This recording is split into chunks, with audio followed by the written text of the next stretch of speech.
Bonjour frères et sœurs en Christ, soyez bénis au nom de Jésus, que toute la gloire revienne à notre Seigneur Jésus. Pour le message d'aujourd'hui, tu vas prendre ta Bible.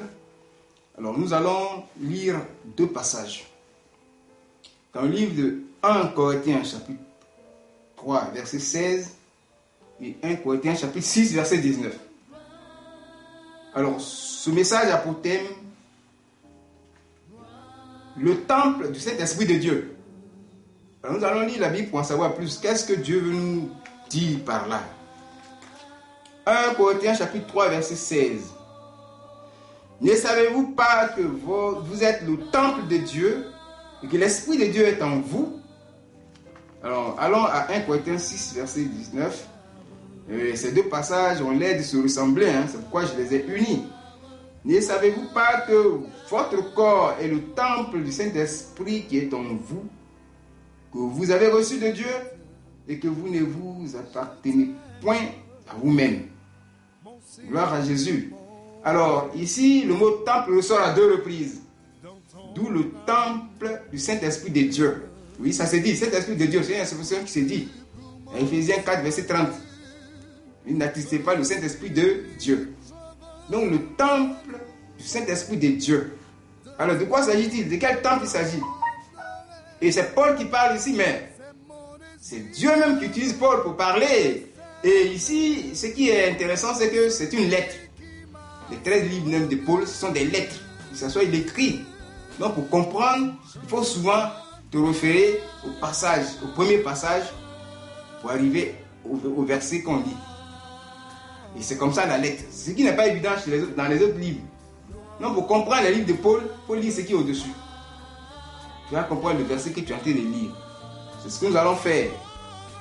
Dans le premier texte, 1 Corinthiens 3, verset 6, il y a « Vous êtes le temple de Dieu ». Qu'est-ce que ça veut dire? Dans le deuxième texte, 1 Corinthiens 6, verset 19, « Votre corps est le temple du Saint-Esprit ». Deux temples. De quel temple il s'agit? Mais quel est le message qui est véhiculé? Dans le premier cas, nous prenons « Vous êtes le temple de Dieu ». 1 Corinthiens 6, verset 15. Ça, c'est le corps de Christ.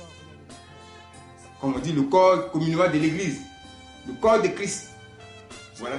Qui renferme tous les enfants qui sont agréables à Dieu. Tous les enfants de Dieu. Tels que leur nom a été dans le livre de vie. Tels qu'ils ont été élus. Tels qu'il les a choisis d'avance. Il a connus d'avance. Tel que cela a été exprimé dans Romains chapitre 8 verset 29 précisément, à deux niveaux. Voilà, connus d'avance, ceux qui sont prédestinés à être semblables à Christ. C'est tout cela qu'on appelle le corps de Christ. Mais nous qui sommes vivants, c'est de nous il est question, mais nous sommes dans le corps de Christ. Mais qu'est-ce que le message veut dire par là? C'est deux passages-là que nous allons voir, les deux côtés. Alors, Dieu va nous parler de l'unité du corps. Nous sommes un à Christ. Nous sommes unis. Cette unité-là combat la division. Voilà le problème. Trop de divisions. Les divisions dans le corps de Christ. C'est de ça qu'il s'agit. À Corinthe. La lettre est envoyée à Corinthe. Le premier déplacement de Paul, la première mission de Paul à Corinthe, il a établi une communauté des enfants de Dieu, qu'on appelle généralement Église. Maintenant, il écrit cette communauté-là, ce qu'il attend, c'est pas bien. La division. Quand tu lis 1 Corinthiens 3, verset 4, je suis de Paul, je suis de Apollos. Même au-dessus, il y a une division. Mais de nos jours, les divisions là sont là. Les divisions, les enfants, les hommes de Dieu ne s'attendent pas d'abord même. On critique l'autre, sa manière d'opérer, alors que c'est Dieu qui est à l'origine des diversités des opérations.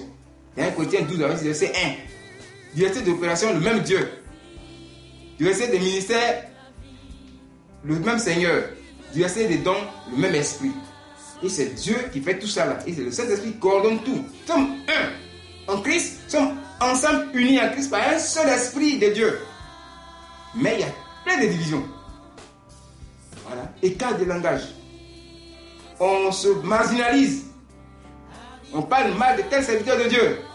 Alors que là où on dit qu'il faut être saint serviteur de Dieu, pour faire le ministère, c'est l'individualisme. Et ça affaiblit le corps de Christ. C'est ça ici. Vous êtes le temple de Dieu. Faites attention, vous êtes le temple, vous êtes unis. L'unité, c'est-à-dire la communauté. C'est bien exprimé dans 1 Corinthiens 1, verset 10. Quand tu lis ces versets, même, tu as la joie au cœur. On peut même lire ça. 1 Corinthiens chapitre 1, verset 10. C'est ça qui est exprimé ici. Toutes les divisions, toutes les partialités, on s'indexe. Vous voyez? On s'isole pour faire l'œuvre. Voilà que les statuts et règlements intérieurs. L'État demande 5 personnes minimum et 15 personnes maximum. Mais unissez-vous, ça répond déjà aux critères de la Bible. 5 ministères doivent travailler ensemble. Le prophète, l'apôtre, l'évangéliste, le pasteur, le docteur. Ils se mettent ensemble et ils font l'œuvre de Dieu et ça marche. Mais pas possible. Vous voyez les divisions? Bientôt ça va venir. L'homme de Dieu a déjà parlé, il va passer à l'infusion du Saint-Esprit. Les ministères vont éclater. Tu vas avoir quelqu'un que tu ne considérais pas, mais Dieu va lui donner un don. C'est un serviteur de Dieu. On va lui donner une place honorable. Tu vas parler dans ton cœur. Tu vas attrister le Saint-Esprit. Ah, mais celui-là, un pauvre comme ça, moi-même qui suis bien comme ça, ceci, cela, bon. Non, c'est Dieu. On ne peut pas payer l'esprit. Un certain magicien Simon a voulu payer l'esprit, mais Paul l'a renvoyé. C'est Dieu qui élève. Bientôt ça va venir. On va grandir notre espace. Des dons vont se manifester. Les gens que vous voyez quelque part sont des serviteurs de Dieu, les ministères sont en eux. Il ne faut pas les critiquer. Voilà pourquoi Dieu vient pour combattre les divisions. Nous sommes unis. Cessons de nous diviser, nous marginaliser. Parce que je suis comme ça, telle chose, non. Écoutons bien la parole de Dieu et marchons selon cette parole de Dieu. 1 Corinthiens 1, verset 10. Je vous exhorte, frères, par le nom de notre Seigneur Jésus-Christ, à tenir tous un même langage et à ne point avoir de division parmi vous, mais à être parfaitement unis dans un même esprit et dans un même sentiment. C'est très bon à lire, c'est ça qu'il s'agit. Vous voyez? Mais c'est pas ça qu'on constate, la diversité. On se lance des flèches. Ça, c'est dans le corps de Christ. C'est pas normal. On va passer au deuxième point qui est votre corps est le temple du Saint-Esprit. Le temple dont il s'agit ici, c'est le corps physique de l'enfant de Dieu, qu'on appelle communément chrétien. Le corps physique. C'est le corps physique. Ce temple-là, c'est le corps physique. Il y a deux temples. Le premier temple, c'est le corps de Christ. L'ensemble de tous ces enfants de Dieu qui sont agréables à lui, mais qui sont vivants, non pas des vivants. Et le deuxième temple, c'est le corps physique de l'enfant de Dieu, du chrétien, pour faire appel à la notion de la moralité. Vous voyez? La moralité et comment on appelle ça, les désordres. Je n'ai pas dit le désordre, je dis bien les désordres, l'indiscipline notoire de ces enfants de Dieu individuellement. On est indiscipliné. La moralité a foutu le camp. Vous voyez, on pratique des choses qui ne sont pas bonnes dans le corps de Christ. Les règles de conduite qui sont pratiquées par rapport au bien et au mal. On fait tout le mal individuellement. Ce n'est pas normal. Le mauvais comportement, le désordre, la dissolution. Dieu n'est pas un Dieu de désordre. C'est un Dieu de discipline. Si tu es indiscipliné, le Saint-Esprit est attristé. N'attristez pas le Saint-Esprit de Dieu. Il est attristé. Si tu sors des mauvaises paroles, Éphésiens 4, verset 29, d'abord avant de lire verset 30. Papa nous a dit d'examiner ces paroles. Moi, je les ai étudiées. Éphésiens 4, verset 29. Qu'il ne sorte de ta bouche aucune parole qui soit mauvaise. N'attristez pas le Saint-Esprit. Tu attristes le Saint-Esprit. Et si tu continues, tu étouffes l'Esprit de Dieu en toi. Mais qui va te bénir? C'est le Saint-Esprit. Tu perds les grâces de Dieu. Tu ne te répands pas. Oui, pour des moindres choses, aucune parole ne sort de ta bouche, mauvaise parole. Les cures que tu as fait, parce que tu as remarqué quelque chose, le Saint-Esprit est déjà attristé. Et si tu ne changes pas de position, il est étouffé. Et si tu continues dans ça, tu ne te répands pas, le Saint-Esprit est éteint même. 1 Corinthiens 5, verset 19, n'éteignez pas l'esprit. Et là, tu es perdu. Mais tu viens inutilement, tu viens tôt, tu travailles inutilement. C'est pas normal. Faisons attention même à ceux qui sont délivrés. Le sorcier, à celui qui est délivré, le sorcier est délivré. Mais il ne faut pas mimir contre la personne. Il n'est même pas bon même de présenter les confessions. Les confessions peuvent se faire devant un homme de Dieu qui sont mandatés par papa, ou bien devant papa, je suis sorcière, tout, c'est fini. À la maison, tu peux dire que tu es sorcier. Mais après, on l'indexe. Pourtant, c'est un enfant de Dieu maintenant, mais on l'indexe. Ce n'est pas bien. Donc on le voit, voilà.